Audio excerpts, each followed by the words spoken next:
Let's talk about each of us, what our favorite kind of game we're picking to stack to go over the number, aside of the Tampa Buffalo game. If you're trying to get a little bit different, what game for you is one that you're sticking out to? You're like, if I'm going to avoid Tampa Buffalo in terms of stacking, maybe play some one-offs there. The first one is the Taysom Hill and the Saints.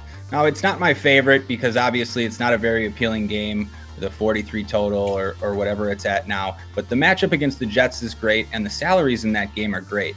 I want to roster Taysom Hill in tournaments. So who do you pair him with, though? Well, you can pair him with Kamara.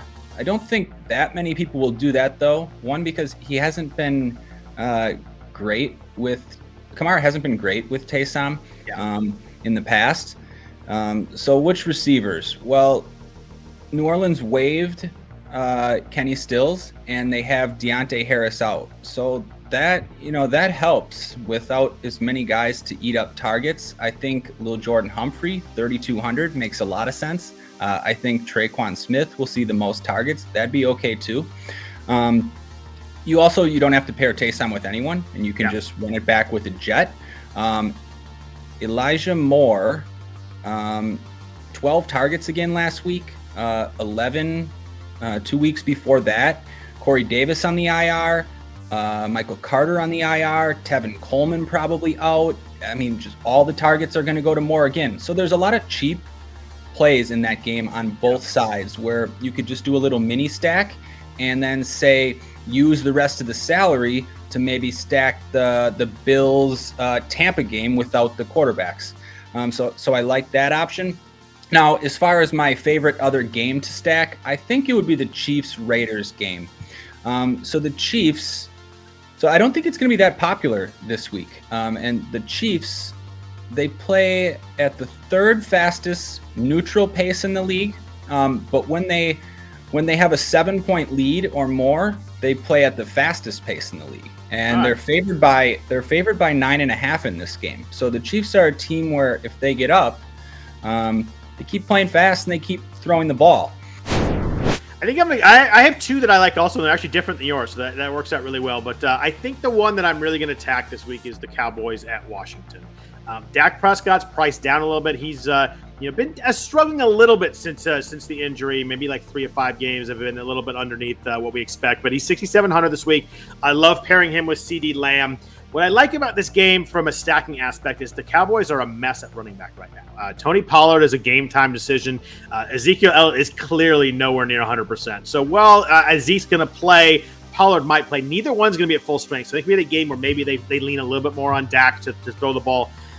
Washington football team has been bad against the pass all year, a little bit better lately, but I think that this game may give a little back and forth too. Taylor Heineke and on the Washington side, they can score a little bit. I know Dallas' defense is pretty good, but I think that we may get a little back and forth. I think this goes over the Vegas total, so I do like attacking this game. I love CeeDee Lamb, 13 targets against New Orleans last week on the Thursday night game after missing a game. He was 7 for 89. Washington gets beat a lot in the slot too, where Lamb lines up a lot now that Amari Cooper and Michael Gallup are back. So I just like the matchup. I think you're going to get double-digit targets from CD, and you give me double-digit targets for a guy that talented in a game where Dallas is going to lean on the pass more than usual. I really like this stack. You could play Amari Cooper or Michael Gallup. They're both cheaper, 5,900 to 5,500. If I'm going to go with one of them, I'd probably just go Cooper with how close in price they are. Cooper's been a boomer bust. He's in only over 70 yards twice this year, but in those games, 139 and 2 touchdowns, 122 and a touchdown. So when he goes big. But I'm just going to do it with Lamb. And on the run back, we mentioned Antonio Gibson earlier. I think he's very playable on the run back, especially if McKissick does not play.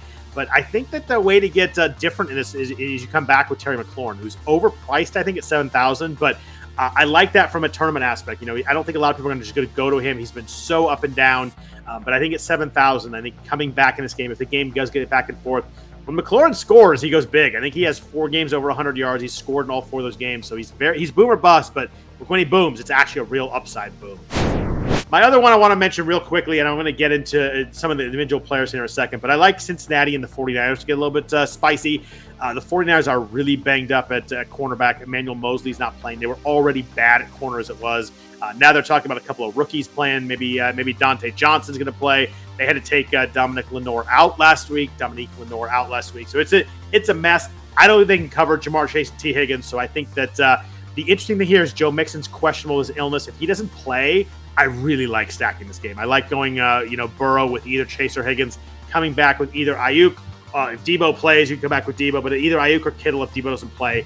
I think presents itself a really nice spot to get very different. I don't think a lot of people are going to stack in this game. And if Mixon doesn't play, I think it's a game that I really want to gravitate towards.